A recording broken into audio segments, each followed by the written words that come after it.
कोणीतरी सुपारी देऊन तुम्हाला पुढे केले राजकारण, त्याच्यामुळे हा शब्द तर मला वाटतं म्हणजे न वापरलेलाच बरा आहे. लोकांची गरज तुम्ही समाजसेवेतून पूर्ण नाही करू शकत.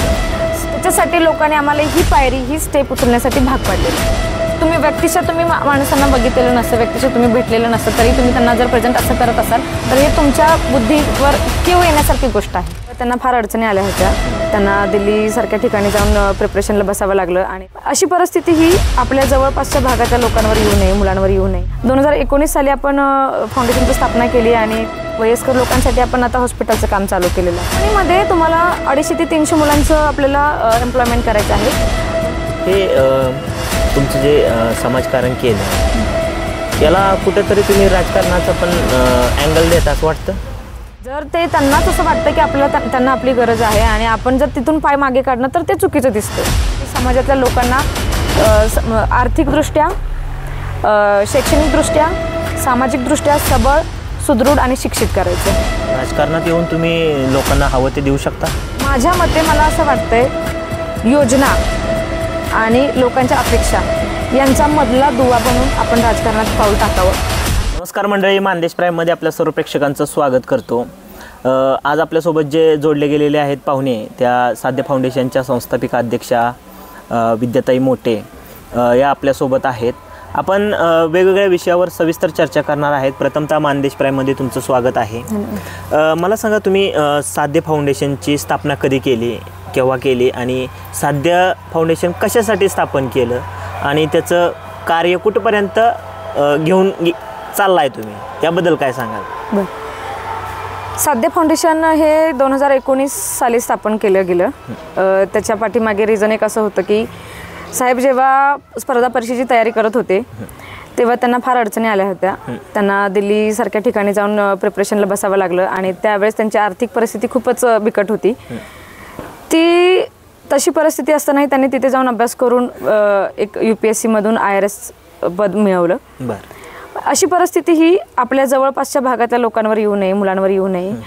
आणि अजूनही म्हणजे सामाजिक बाकी इतर कार्य असतील, म्हणजे आरोग्य म्हणा, शिक्षण म्हणा किंवा रोजगार निर्मिती म्हणा, ह्या सगळ्याचं एक ध्येय एकाच छताखाली पूर्ण व्हावं याच्यासाठी आपण ती स्थापना केली होती. 2019 साली आपण फाउंडेशनची स्थापना केली आणि त्याच मला वाटतं एक 2-4 महिन्यातच आपण 2 लायब्ररीज आपण ओपन केल्या. कुठं कुठं आहेत त्या लायब्ररी? एक आहे आटपाडीमध्ये आणि त्याच्यानंतर एक 2-3 महिन्यांनी आपण ती दुसरी एक लायब्ररी विटामध्ये चालू केली. दोन्ही लायब्ररीमध्ये आता कमीत कमी एक 70 ते 80 मुलांचं इंटेक आहे आणि मुलं प्रिपरेशन करत बसतात. गेल्या 4-5 वर्षामध्ये एक 70 ते 80 मुलांचं सिलेक्शन झालं असेल. UPSC, MPSC, staff selection, Mumbai police, या सगळ्या म्हणजे छोट्यातले छोटं पद ते मोठ्यातल्या मोठ्या पदापर्यंत.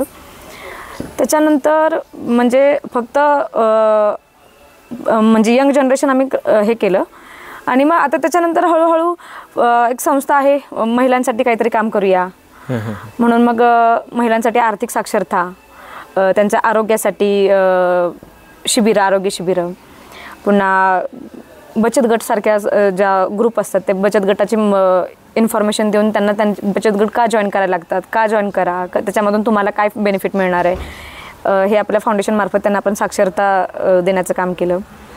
शिवाय वयस्कर लोकांसाठी आपण आता हॉस्पिटलचं काम चालू केलेलं आहे. म्हणजे जेणेकरून एक 100 बेडेडचं हॉस्पिटल असेल, एक 30 ते 40 हजार स्क्वेअर फीटचं आपलं मल्टी स्पेशालिटी हॉस्पिटल भिवघाटवर चालू आहे काम त्याचं.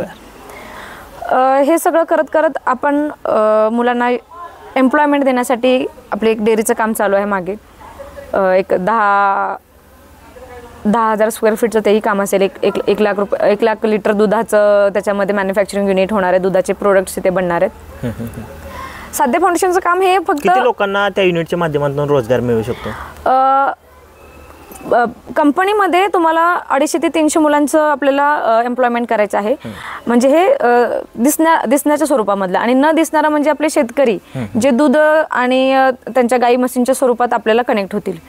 म्हणजे त्यांना डेलीचे आपले त्यांच्याकडून दूध कलेक्ट केलं जाईल आणि जे आपल्या युनिटवर येईल आणि त्याचं प्रोडक्ट बनतील. फाउंडेशन हे फक्त एकच स्वरूपात काम करत नाही. सामाजिक फाउंडेशन आहे, सामाजिक कार्य करते. यंग जनरेशन, त्याच्यामध्ये मुलांना शिक्षण, त्यांना रोजगार, त्यांना योग्य दिशा देण्याचं काम करते. महिला वर्गाला त्यांच्या आर्थिक साक्षरता, त्यांचं आरोग्य, त्यांचं मनोबल, त्यांना स्वावलंबन देण्याचं काम करते. वयस्कर लोकांना शारीरिक इजा किंवा इतर बाकी कोणत्या गोष्टी म्हणजे देवदर्शनाच्या ह्या ट्रिप वगैरे हे सगळं आपल्या फाउंडेशनमार्फत काम होते. फाउंडेशन स्थापन करण्याचं म्हणजे कारण एक हेच होतं की ज्यावेळेस साहेबांना हा त्रास झाला, तो त्रास मुंबई पुण्यात जाऊन म्हणजे मुंबईमध्ये म्हणा, पुण्यामध्ये म्हणा किंवा दिल्लीमध्ये जाऊन प्रिपरेशन करायला बसले, त्यावेळी आर्थिक चणचण तर होतीच. असा त्रास इतर सगळ्या मुलांना म्हणजे इतर कोणाला होऊ नये, मुलांना होऊ नये, आणि त्याचं मेन कारण म्हणजे तेच होतं. आणि मग आता आपण जसं सुसज्ज लायब्ररीज ओपन केलेल्या आहेत, मुंबई पुण्याला असतात अशा पॅटर्नमध्ये ह्या आपल्या आटपाडी आणि विट्यामध्ये 2 लायब्ररीज आहेत. त्यांच्याकडे बघितलं तर तिथे बघितल्यावर खरंच असं वाटतं की इथून जे घडणारं मूल आहे, इथून जे घडणारा मुलगा आहे, तो खरंच एक चांगल्या पदावर जाऊन उच्च पदस्थ बसावा. हे तुमचं जे समाजकारण केलं, याला कुठेतरी तुम्ही राजकारणाचा पण अँगल देता असं वाटतं? राजकारण हा विषय गेल्या 1-1.5 महिन्यापासून सगळ्यांनी उचलून धरलेला आहे. त्याच्या आधी समाजकारण करत होतो, त्याही वेळेस उचलून धरलं असतं तर मला वाटतं आमचं फाउंडेशन खूप लोकांपर्यंत प्रचलित झालं असतं आणि त्याचा फायदा सगळ्यांना घेता आला असता. राहिला विषय राजकारणाचा, तर गेल्या 2-3 महिन्यापूर्वी एक आम्ही ट्रिप केली होती, तर त्यावेळी तर असं काहीच स्वरूप नव्हतं राजकारणाचं, काहीच दूरपर्यंत. म्हणजे हे आता तर टेबल म्हणजे आता जिल्हा परिषदेचं हे लागलेलं आहे. गेल्या 2-3 महिन्या म्हणजे श्रावण महिन्यामध्ये आम्ही ती ट्रिप काढली, त्यावेळेस असं काहीच नव्हतं. आणि वार्षिक ट्रिप आम्ही एक ट्रिपच नाही, वार्षिक एक महिलांसाठी प्रोग्राम आम्ही अरेंज करत असतो. मग ते महिलांसाठी हळदी कुंकूचा प्रोग्राम असू दे, महिलांसाठी होम मिनिस्टरचा प्रोग्राम असू दे, महिलांसाठी आर्थिक साक्षरतेचा प्रोग्राम असू दे, महिलांसाठी आरोग्याचे शिबिर असू देत. वर्षातून एक असा प्रोग्राम असतो की ज्याच्यामध्ये पूर्ण सर्व महिला एकत्र येतात, त्यांचे विचार विनिमय मांडत असतात, त्यांचे प्रॉब्लेम सांगत असतात. आपल्याला जेवढे पॉसिबल आहे त्यापर्यंत आपण प्रॉब्लेम त्यांचे सॉल्व्ह करत असतो.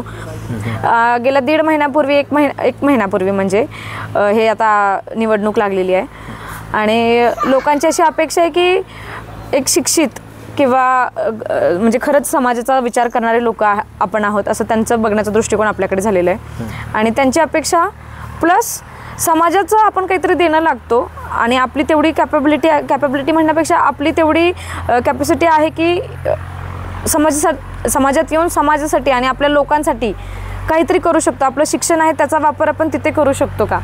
तर हो, नक्कीच हो. आणि त्याच्यासाठी त्या अनुषंगाने आम्ही त्याच्याकडे बघत आहोत. राजकारण हा पाठ नंतर राहिला. आमच्यासाठी समाजातल्या लोकांना आर्थिकदृष्ट्या, शैक्षणिकदृष्ट्या, सामाजिकदृष्ट्या सबळ, सुदृढ आणि शिक्षित करायचे.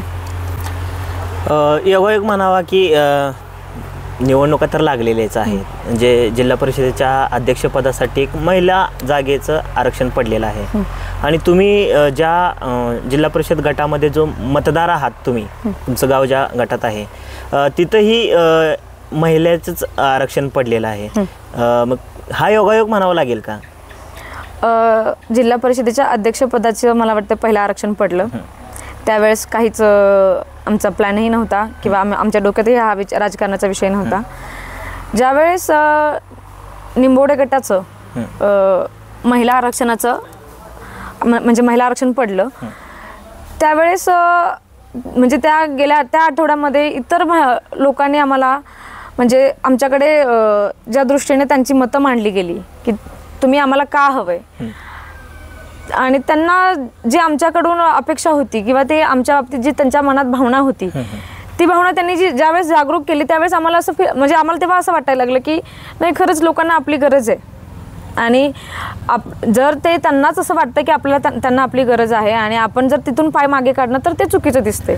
लोकांची गरज तुम्ही समाजसेवेतून पूर्ण नाही करू शकत का?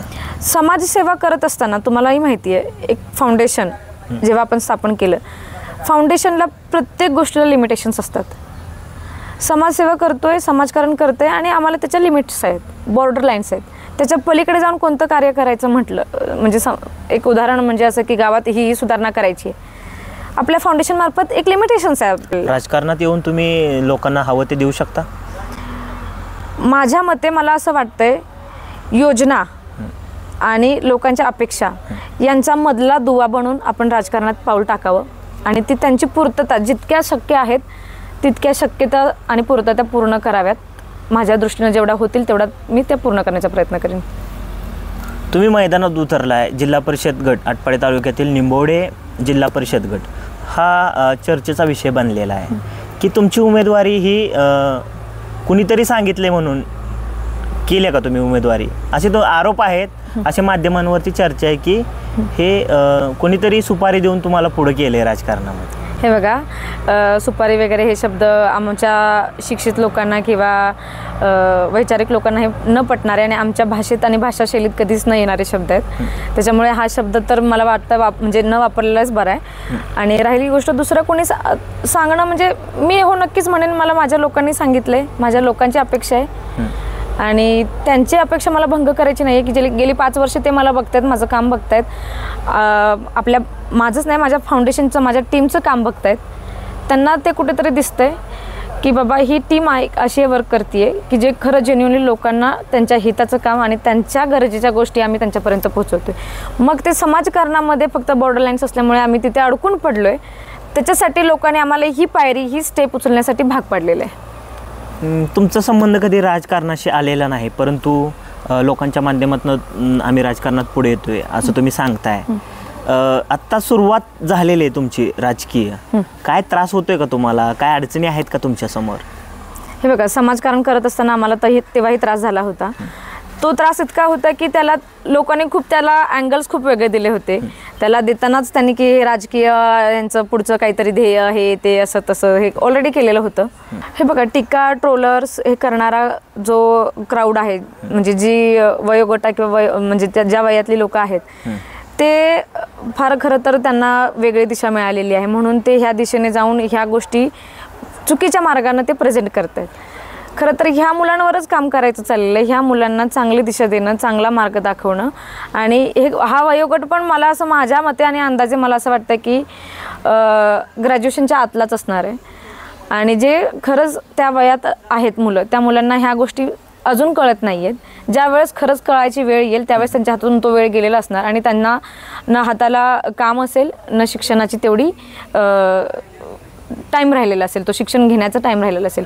त्यामुळे त्यांच्याकडे मी त्या दृष्टीनं असं म्हणजे ते दुःखी लोक म्हणतात ना, समदुःखी लोक असतात जी बाबा बाकी दुसरं काही करण्यासारखं त्यांच्या हातामध्ये नाही आहे. फक्त हीच एकच दृष्टिकोन आहे की आपल्याला चांगल्या गोष्टी कशा वाईट प्रेझेंट करायच्या आहेत. फक्त कोणाच्या तरी सांगण्यावरून किंवा त्याला तुम्ही व्यक्तिशः तुम्ही माणसांना बघितलेलं नसतं, व्यक्तिशः तुम्ही भेटलेलं नसतं, तरी तुम्ही त्यांना जर प्रेझेंट असं करत असाल तर हे तुमच्या बुद्धीवर कीव येण्यासारखी गोष्ट आहे. त्याच्यामुळे मी त्याच्याकडे जास्त लक्ष देत नाही. थोडं वेगळ्या विषयाकडे घेऊन जाते तुम्हाला. तुमचा राजकीय प्रवास तर आता चालू झाला आहे, परंतु राजकीय लोकांशी तुमचे संबंध आहेत, तुमचे फोटो माध्यमांमध्ये व्हायरल होत आहेत. तुमचे पती डॉक्टर IRS सचिन मोटे साहेब यांचेही राजकारण्यांसोबतचे फोटो माध्यमामध्ये येत आहेत आणि त्यांच्याकडून पुरस्कृत ही उमेदवारी आहे असे टीका ही तुमच्यावरती होते. याच्याकडे कसं बघताय तुम्ही? एक अधिकारी असताना राजकीय नेत्यांची जर फोटो किंवा काही गोष्टी पब्लिकली येत असतील किंवा दिसत असतील तर त्याच्या पाठीमागे फक्त एकच असं काही दृष्टिकोन आहे असं मला वाटतं लोकांनी बघू नये. राहिला प्रश्न, काही फोटोज आले होते जे फोटो खूप जुन्या मला वाटतं गेल्या 4-5 वर्षांपूर्वीचे असतील. ते जर आता प्रेझेंट होत असतील तर त्याच्यावर मला जास्त काही बोलायचं नाही आहे आणि जरी बोललं तरी तो विषय फार दुसरीकडे भरकटेल. पण सांगलीतले नेत्यातले फोटो माध्यमांवर दिसत आहेत, इतर नेते मंडळी आहेत त्यांच्याशी कुणाशी नाहीत का तुमचे फोटो? तेच सांगितलं, सोयीस्कररित्या ज्याला आरोपच करायचे आहेत ते फक्त त्याच रीतीने त्याच मार्गाने बघूनच आपल्याला आरोप करत असतात. ज्यांना जे पटतं त्याच गोष्टी ते प्रेझेंट करत असतात लोकांसमोर. राहिला प्रश्न इतर नेत्यांबरोबर, तर त्यांनाही माहिती आहेत बाकी इतर सर्व नेत्यांबरोबर आपले सगळेच चांगले रिलेशनशिप चांगले आहेत. आपले जानकर साहेब आहेत, आपले राम शिंदे साहेब आहेत, आपले दत्ता मामा आहेत, इतर सर्व नेत्यांबरोबरही आपले तसेच घनिष्ठ संबंध आहेत. ज्यांचे विचार जुळतात, ज्यांच्या शैक्षणिक कल चांगला असतो, ज्यांचं समाजाप्रती चांगली भावना असते, त्या प्रत्येक माणसाबरोबर माणसाने जोडलं पाहिजे आणि एकमेकांच्या विचारांची देवाणघेवाण केली पाहिजे आणि समाजात विकास केला पाहिजे. या दृष्टिकोनानं अजून नवीन 4 लोक येऊन आपल्याला जोडतील तर प्रत्येकाचं आपल्याकडे त्यांचं स्वागतच आहे. एकीकडं तुम्ही महिला आहे, महिला राजकारणात येत आहे, समोर येत आहे. तुमच्या ड्रेस सेन्सवरून तुमच्यावरती कॉमेंट केल्या जात आहेत, याकडे कसं बघताय? ड्रेस सेन्स हा याच्या पलीकडे म्हणजे याच्यावर जास्त बोलण्यापेक्षा मी एकच सांगेन की प्रत्येक महिलेला तिचा अधिकार आहे कपडे घालण्यापासून, कुठे जाण्यापासून, कुठे राहण्यापासून. आणि राहिलं तर एक उदाहरणच देऊ इच्छिते, आपल्या फडणवीस साहेब यांच्या मिसेस अमृताताई, त्याही एक बँकर आहेत. जसं त्यांचा पेशा आहे तसंच त्या प्रेझेंट होतात. ज्या एक त्या ॲक्टर आहेत, जिथे त्यांना जसे कपडे घालायचे तिथे त्या तसे प्रेझेंट होतात. एक त्या गृहिण्या आहेत, जेव्हा त्या काही प्रोग्राम असेल तेव्हा त्या साडीही घालतात. त्याच्यामुळे कपडे ह्याच्याकडे बघून जर कोणी असं काही म्हणत असेल तर मग त्याची बुद्धीच की असेल जितका तो विचार करतोय. आणि त्यांना फक्त मला असं वाटतं की दुसरा काही विचार नसेल त्यांच्या डोक्यामध्ये, त्याच अनुषंगाने ते जात असतील आणि त्याच अनुषंगाने विचार करत असतील, त्याच्यामुळे त्यांना ते चुकीचं दिसत असेल. पण ते माझ्या नजरेमध्ये चुकीचं नाही आहे आणि मी ह्या गोष्टीला कधीच मान्यता देणार नाही. साध्यच्या माध्यमातून भविष्यामध्ये काय साध्य करायचं आहे? साध्य फाउंडेशन आतापर्यंत लोकांना दिसलेलंच आहे, आपण कसं काम करतोय, काय काम करतोय. एक आदर्श मॉडेल काय असतं हे संस्थेच्या मार्फत लोकांना दिसलेलंच आहे. फाउंडेशनच्या मार्फत येणारं यंग जनरेशन हे म्हणजे इतकं बदललेलं आहे, इतका त्याला वेळ जाईल. जसं म्हणतात ना, तूप खाल्लं तर रूप येत नाही लगेच, तसंच हे गेली 5 वर्ष आम्ही बदलत आलेलो आहे. आणि इथून पुढे एक आदर्श मॉडेल कसं असतं हे साध्य फाउंडेशनच्या मार्फत मला लोकांपर्यंत पोहोचवायचं आहे. आता तुम्ही तुमच्या जिल्हा परिषद गटामध्ये फिरताय, काय प्रतिसाद आहे लोकांचा, काय अडीअडचणी आहेत, यावर मतदारांशी काय चर्चा होते? लोकांकडून मला खूप साऱ्या गोष्टी अशा सांगण्यात आल्यात की आम्हाला छोट्यातली छोटी गोष्ट म्हणजे एक सांगते की शाळा आहे आणि शाळेमध्ये आम्हाला काही गोष्टी नाहीत. एक लांबचंच उदाहरण, जवळच उदाहरण देते, आपली बाजूची शाळा. त्यांची अशी एक अपेक्षा होती की आमच्या शाळेला एक संगणक कक्ष आणि प्रॅक्टिकल लॅब ओपन करू आम्हाला हवी आहे म्हणून. मग ती आम्ही प्रॅक्टिकल लॅब आमच्या ग्रामपंचायतीमार्फत जितक्या लवकर देता येईल तितक्या लवकर त्यांना आम्ही सुपूर्द केली. ती प्रॅक्टिकल लॅब बघता शिक्षकही असं म्हणाले की म्हणजे याच्यासारखी प्रॅक्टिकल लॅब मला वाटत नाही पुढे कुठे असेल. म्हणजे ते एक मॉडेल होतं, एक बेसिक मॉडेल होतं, पण ते इतकं स्ट्रॉंग आणि 10वीच्या मुलांना ते इतकं बेनिफिशियल आहे की कधी वेळ मिळाला तर तुम्ही बघून घ्या. ज्या निंबोडे गटातल्या मतदार आहेत त्या मतदाराकडून तुमच्या काय अपेक्षा आहेत, त्यांना काय संदेश द्याल? मतदारांना संदेश इतकाच देऊ इच्छिते की गेली 5 ते 15 वर्ष तुम्ही ज्या लोकांमध्ये होता आणि तुमचा जो विकास झाला आहे तो तुम्हालाच माहिती आहे. इतकीच अपेक्षा करते की तुम्ही मला एक संधी द्या आणि त्या संधीचं सोनं तुमच्या नजरेसमोर केलं जाईल, एवढी मी ग्वाही देते त्यांना. तर मंडळी, साध्य फाउंडेशनच्या संस्थापिका अध्यक्षा विद्याताई मोटे यांच्याशी संवाद साधलेला आहे. मंडळी, ही मुलाखत तुम्हाला कशी वाटली हे कमेंटमध्ये नक्की कळवा. तोपर्यंत पाहत राहा मानदेश प्राईम. आवाज माणदेशाचा, माणदेशातील प्रत्येकाचा. मानदेश प्राईम सबस्क्राईब करा आणि अपडेट रहा. नवीन व्हिडिओच्या नोटिफिकेशनसाठी बेल आयकॉनचं बटन दाबा. धन्यवाद.